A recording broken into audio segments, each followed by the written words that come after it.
Hello everyone, welcome back to my channel. ఈరోజు long వీడియోతో మీ ముందుకు వచ్చేసానండి. అది కూడా మంచి హెల్తీ రెసిపీతో వచ్చాను.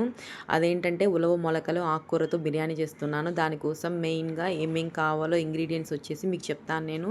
అవేంటంటే తోటకూర, ఉలవ మొలకలు, ఆనియన్స్, పచ్చిమిర్చి, బాస్మతి రైసు, ఆయిల్ ఆర్ ఘీ, ఇవే అండి మెయిన్ ఇంగ్రీడియంట్స్ మనకు వచ్చేసి. దాని ప్రాసెస్ కూడా ఎలా చేయాలో మీకు చూపిస్తాను. దానికోసం ముందుగా ఉలవలు తీసుకోవాలి. ఉలవలు తీసుకొని ఒక ఓవర్ నైట్ సోక్ చేసేసుకొని నెక్స్ట్ డే మార్నింగ్ వాటర్ మొత్తం తీసేసి జస్ట్ ఉలవల మరకే మొలకలు కట్టే బాక్స్లో వేసుకుంటే అవి ఆ రోజు వన్ డేకి మొలకలు వచ్చేస్తాయండి. నెక్స్ట్ డే మనం ఆ మొలకల్ని ఇట్లా బిర్యానీలోకి వాడుకోవచ్చు. నెక్స్ట్ అట్లా మొలకలు ప్రిపేర్ చేసుకున్నాక వాటిని శుభ్రంగా వాష్ చేసుకొని పక్కకు పెట్టేసుకొని మనం బిర్యానీ కోసం ఏ రైస్ వాడతామో ఆ రైస్ని బాగా కడిగేసి సోక్ చేసుకొని పెట్టుకోవాలి ఒక హాఫ్ అన్ అవర్ ముందే. నేనైతే ఇక్కడ బాస్మతి రైస్ తీసుకున్నానండి. దాంతోపాటు నెక్స్ట్ తోటకూర కూడా 2 కట్టలు, ఆకుకూర అనేది లేతగా చూసుకొని 2 కట్టలు చిన్న చిన్నగా కట్ చేసుకొని బాగా శుభ్రంగా వాష్ చేసుకొని పక్కకు పెట్టేసుకోవాలి.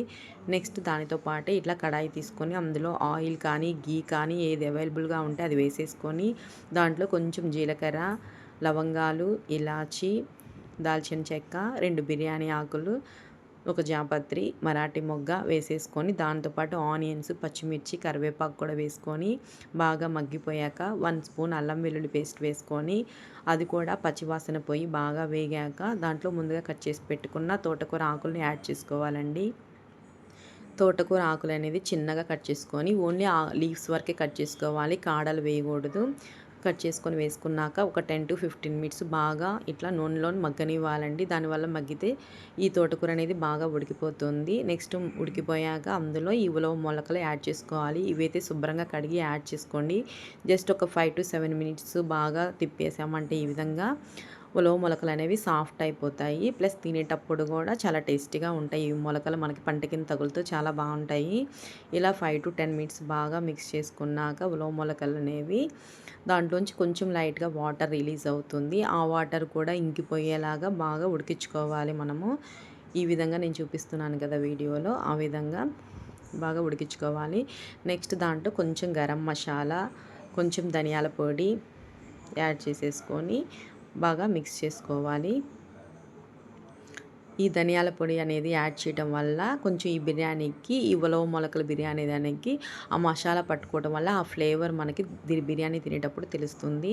దాంతోపాటు ఇంకొంచెం జీలకర్ర పొడి కూడా యాడ్ చేస్తున్నాను నేనైతే.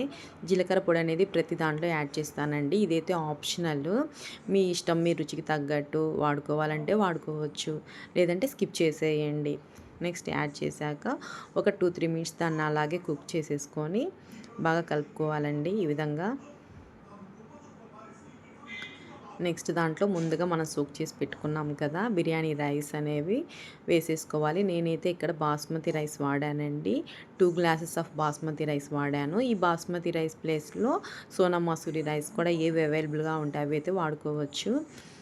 బాస్మతి రైస్ అయితే పిల్లలు ఇష్టంగా తింటారు కదా అని చెప్పి నేనైతే ఇవి వాడాను. నెక్స్ట్ అందులో కొంచెము వీడియోలో చూపిస్తున్నాను కదా మెంతి పొడి, జస్ట్ కొంచెం మెంతి పొడి అండి, ఎక్కువేం అవసరం లేదు. అది వేసేసుకొని బాగా మిక్స్ చేసుకోవాలి. మిక్స్ చేసుకున్నాక దాంట్లో ఒక 10 to 15 క్యాష్యూ నట్స్ కూడా యాడ్ చేసుకోండి. అక్కడక్కడ మనకి బిర్యానీలో పంట కింద తగులుతూ ఉంటే చాలా టేస్ట్గా అనిపిస్తుంది కదా, సో అందుకే యాడ్ చేశాను. ఇది కూడా ఆప్షనల్ అండి.